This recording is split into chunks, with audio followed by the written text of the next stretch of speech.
Our nation, our nation, this nation had courts, lawyers and doctors. हमारे भारत में पहले भी क्या हुआ करती थी? कोर्ट्स हुआ करती थी, लॉयर्स हुआ करते थे, डॉक्टर्स हुआ करते थे और वैद्य हुआ करते थे। क्या पहले ऐसा नहीं था?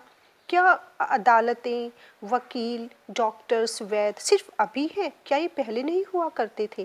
पहले भी हमारे देश में ये सब कुछ था, but they were all with in bounds. लेकिन जितनी भी कोर्ट्स, लॉयर्स या डॉक्टर्स थे, उन सबको उनकी लिमिट्स पता थी, उनके सबके कुछ लाइफ के प्रिंसिपल्स हुआ करते थे, रूल्स रेगुलेशन थे।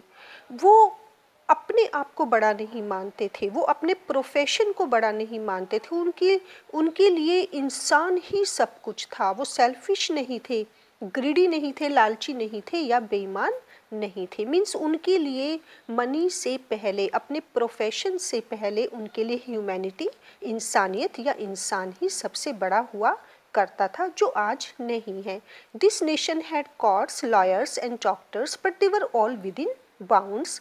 Everybody knew, everybody, whether it was court, that is judge, चाहे वो जज होते थे, लॉयर्स होते थे, डॉक्टर्स या वैद्य होते थे, वो सब जानते थे। एवरीबडी न्यू, और वो क्या जानते थे? दैट दीज प्रोफेशंस, ओके, जो भी उनका बिजनेस है, जो भी उनका काम है, उनकी ड्यूटी, उनका जिस भी प्रोफेशन में वो इन्वॉल्व है, चाहे उनका काम कोर्ट में रहा हो एज अ जज, या लॉयर्स का काम हो, या वो लोगों के इलाज कर रहे हैं, उनको ठीक कर रही हैं, जो भी उनका प्रोफेशन होता था, okay, were not particularly superior. उनके लिए उनका प्रोफेशन सुपीरियर नहीं था। वो अपने बिजनेस नहीं मानते थे उसको, या फिर कह सकते हैं कि वो अपने आप को गॉड नहीं मानते थे। अपने आप को वो बहुत ज़्यादा सुपीरियर फील नहीं करते थे जैसा आज करते हैं।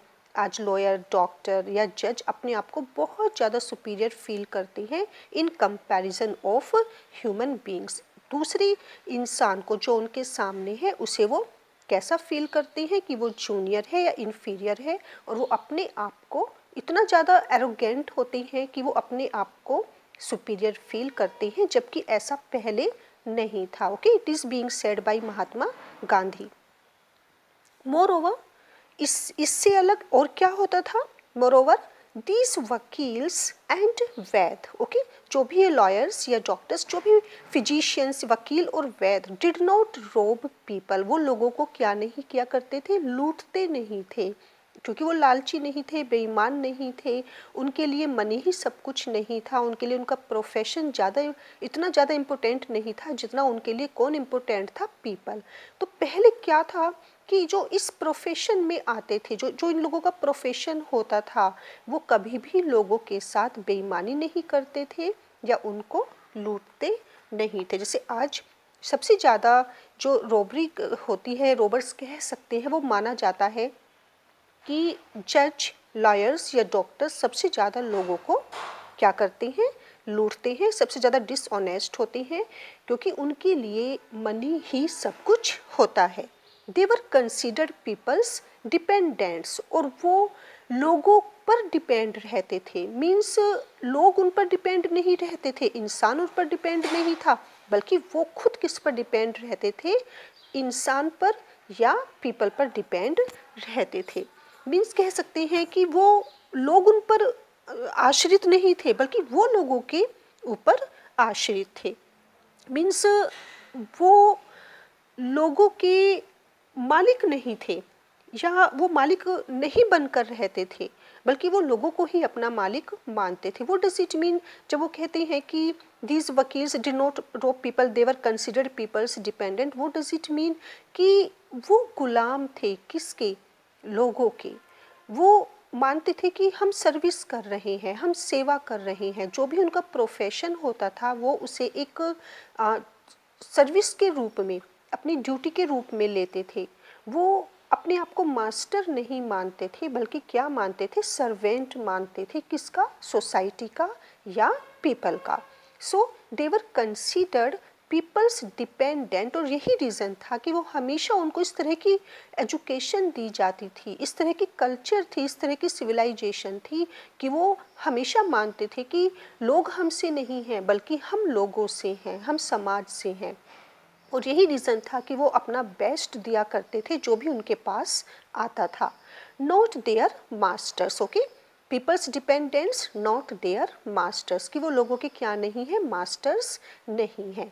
Justice was tolerably fair and this was the reason, यही कारण था कि जस्टिस क्या था, it was fair, tolerably fair. जो न्याय होता था वो बहुत अच्छा होता था, मीन्स इंसाफ इतना अच्छा मिलता था लोगों को कि उनके मन में किसी तरह की कोई भी कंप्लेंट्स नहीं रहती थी, डिससेटिस्फैक्शन नहीं रहता था, किसी तरह की नाराज़गी नहीं रहती थी। जब वो कोर्ट से वापस जाते थे तो वो पूरी तरह से सेटिस्फाइड होते थे। तो इंसाफ मिलता था पहले लोगों को, जबकि आज ऐसा नहीं होता।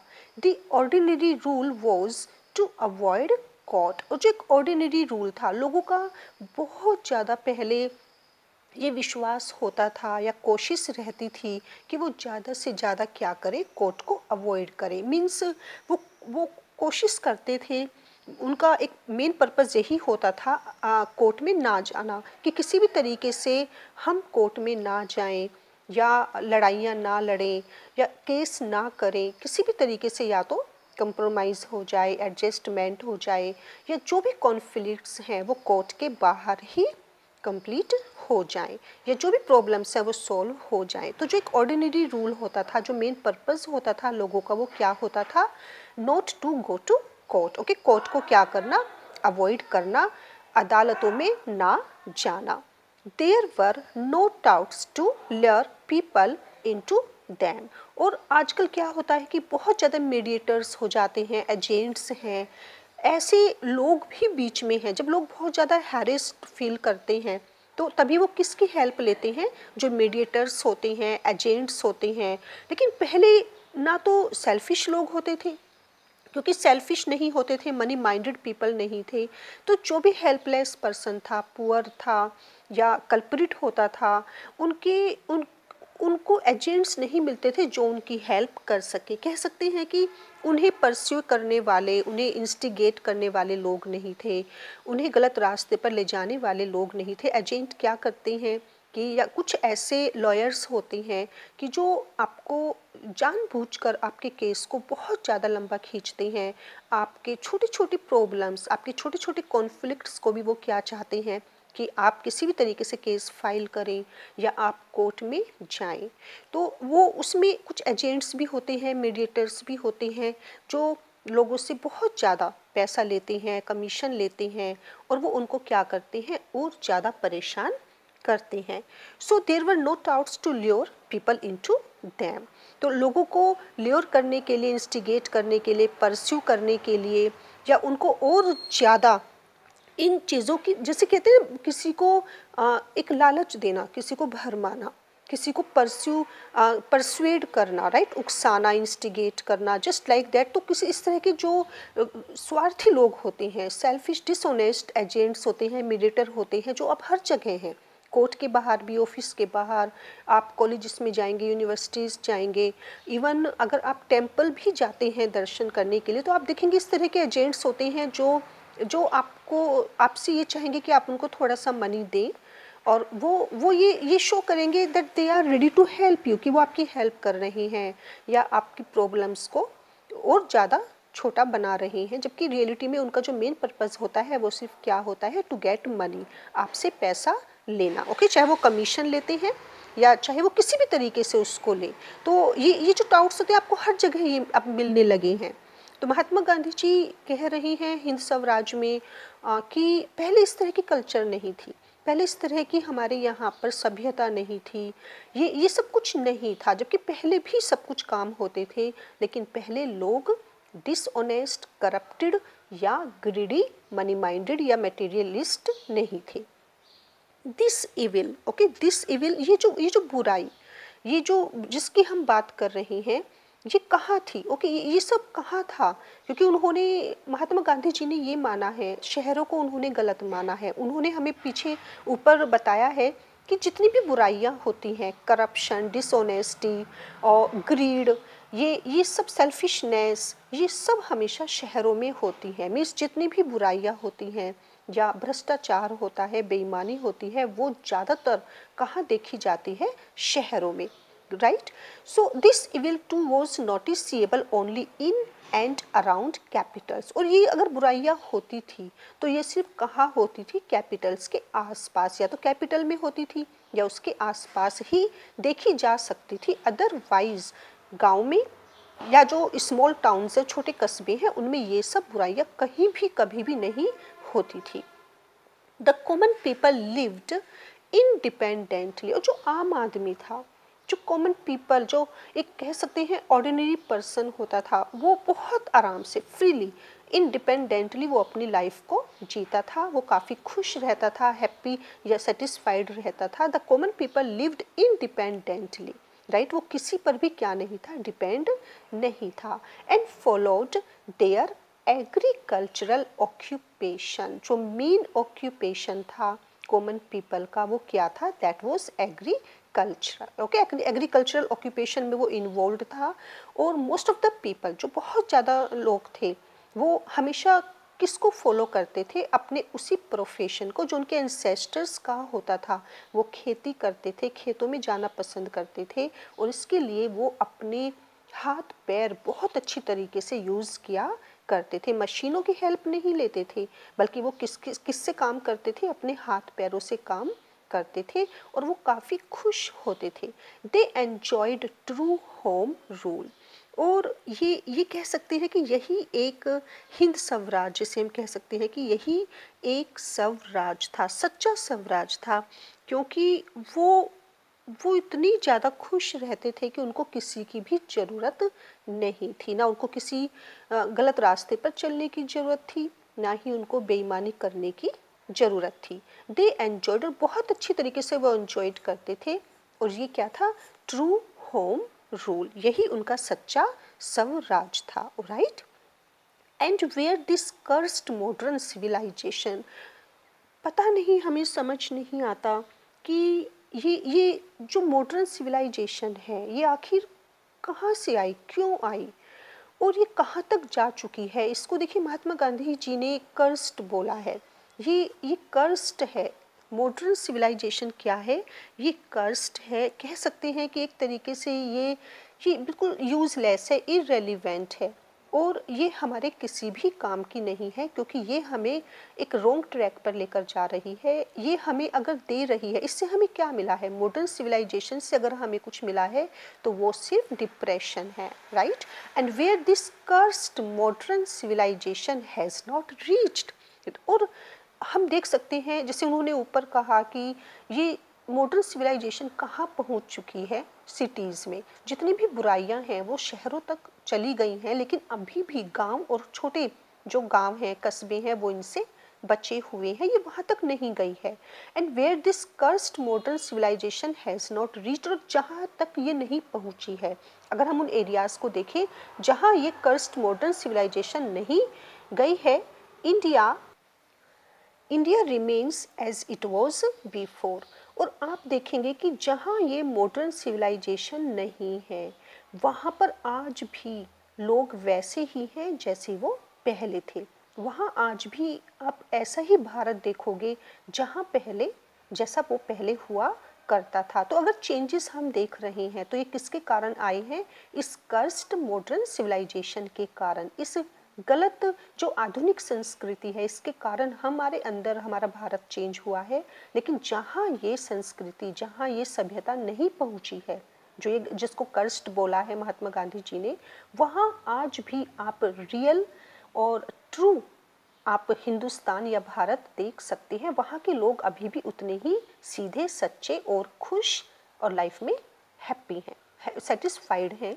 दी inhabitants of that part of India will very properly laugh at your newfangled notions। और वहाँ के लोग जो वहाँ के नेटिव हैं, जो उस इंडिया के पार्ट में रह रहे हैं, किस इंडिया के पार्ट में जहाँ ये मॉडर्न सिविलाइजेशन नहीं पहुँची है, अगर आप वहाँ के नेटिव्स देखेंगे, अगर आप वहाँ के लोग देखेंगे तो वो हंसेंगे आप पर जब आप उनको ये न्यू आपके जो नोशंस हैं, न्यू व्यूज़ हैं, जो आपके मॉडर्न अल्ट्रा व्यूज़ हैं, अगर आप उनको इस बारे में बताएंगे, अगर आप उनको ये नई नई जो हिपोक्रेसी कह सकते हैं हम इसे, न्यू फैंगल्ड नोशंस, ओके, जो ये आपके यूजलेस इररेलिवेंट व्यूज़ हैं या आपकी आजकल के जिसे आप कल्चर बताते हैं, ये उस पर हंसेंगे क्योंकि वो आपको ना तो फॉलो करेंगे, ना ही वो आपसे इम्प्रेस्ड होंगे, बल्कि वो क्या करेंगे, आपकी उन बातों पर हंसेंगे क्योंकि उनके लिए ये सब यूजलेस है। The English do not rule over them, और यही रीज़न है कि इंग्लिश उन पर कभी भी रूल नहीं करते, ना तो कभी भी अंग्रेजों ने उन पर शासन किया और ना ही वो कर सकते हैं। The English do not rule over them, no will you ever rule over them. तो ना तो इंग्लिश, ना तो अंग्रेजों ने कभी, ना तो अंग्रेज उन पर क्या कर सकते हैं, शासन कर सकते हैं, उनको डोमिनेट कर सकते हैं, उनको कंट्रोल कर सकते हैं, और ना ही आप उन्हें कभी भी डोमिनेट कर पाएंगे क्योंकि उन्हें अपने ऊपर इतना कॉन्फिडेंस है, उनको पता है कि उनकी कल्चर, उनकी सिविलाइजेशन ही क्या है, सब कुछ है। तो उन पर ना तो अंग्रेज राज करते थे और ना ही आप कर सकेंगे।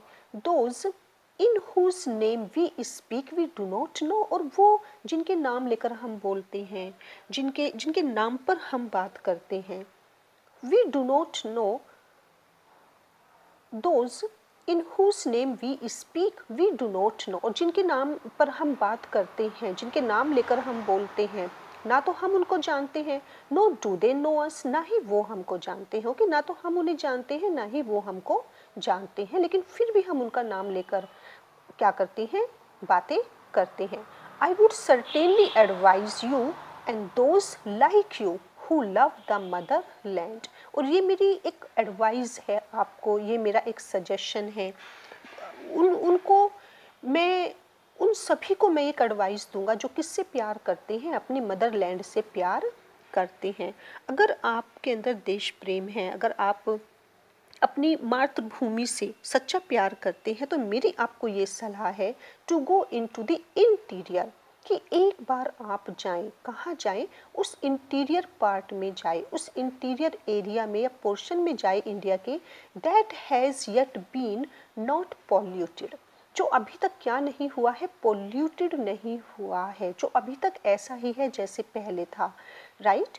You who love the mother, who love the motherland, to go into the interior that has yet been not polluted, और किससे पोल्यूट नहीं हुआ है वो, बाय द रेलवेज, अभी भी जहाँ रेलवे ट्रैक्स नहीं है, रेलवे लाइंस नहीं बिछी हैं या ट्रेन्स नहीं चल रही हैं, एक बार आप उस एरिया में जाकर तो देखिए, यू मस्ट गो, आपको जाना चाहिए। अगर आप अपनी देश से प्यार करते हैं तो एक बार आप वहाँ जाकर देखें, and to live there for 6 months, और अगर आपके लिए पॉसिबल है, बल्कि होना चाहिए, क्योंकि आपको तब पता चलेगा, अगर आप अपने देश के बारे में जानना चाहते हैं, आप सिर्फ वहाँ 6 मंथ रहकर देखें, किस एरिया में, जहाँ अभी रेलवे लाइंस नहीं है, जहाँ अभी ट्रेन्स नहीं चल रही हैं, आप उन लोगों को देखिए, उस इंटीरियर पार्ट्स में आप जाकर देखिए, और सिर्फ 6 महीने वहाँ रहकर देखिए, यू माइट देन बी पेट्रोइटिक, और मैं गारंटी से कह सकता हूँ कि आप क्या हैं, that is speak of home rule. और अगर आप वहाँ जाते हैं तो आप सिर्फ 6 महीने के लिए वहाँ रहते हैं या घूम कर आ जाते हैं, तो बाद में आप क्या करें, यू माइट देन बी पैट्रोटिक, आप अपने आप को कह सकते हैं कि आप देशभक्त हैं, देश प्रेमी हैं, और आपको रियल में अपने देश से क्या हो जाएगा, प्यार हो जाएगा। आप वहाँ जाएं, आप देश के लिए एक तरह से अपना प्यार दिखाएं, and speak of home rule, और फिर बाद में आप बात करें किसकी, स्वराज की, स्वराज की आप बाद में बात करें, पहले आप जाइए तो वहाँ पर। Now you see what I consider to be real civilisation, अब आपको ये पता तो चल ही गया होगा कि मैं क्या सोचता हूँ किसके बारे में, रियल सिविलाइजेशन के बारे में, कि सच्ची सभ्यता क्या है। ऊपर those who want to change conditions such as I have described are enemies। और वो सभी जो चेंज करना चाहते हैं, जो भारत को बदलना चाहते हैं, अपने देश को बदलना चाहते हैं, इसकी कंडीशन को बदलना चाहते हैं, जैसा मैं डिस्क्राइब कर चुका हूँ, are enemies of the country and are sinners. अगर आप अपने देश की कल्चर को बदलना चाहते हैं, अपनी सभ्यता, अपनी संस्कृति को बदलना चाहते हैं, जो बीज आपके पुरखों ने बोए हैं, जो नियम आपके पूर्वजों ने बनाए हैं, जो संस्कृति आपके पूर्वज आपको देकर गए हैं, अगर आप उनको उनमें किसी भी तरह की चेंज लाना चाहते हैं, उनको अपरूट करना चाहते हैं, डिस्ट्रॉय करना चाहते हैं, तो आप क्या हैं? आप एनिमीज हैं। आप अपने ही देश के सबसे बड़े दुश्मन हैं।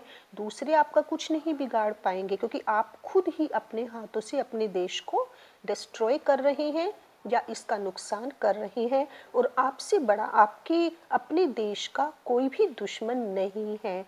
एंड आर सिनर्स, और आपसे बड़ा पापी कोई नहीं है, क्योंकि स्पिरिचुअली भी ये क्या है? गलत है।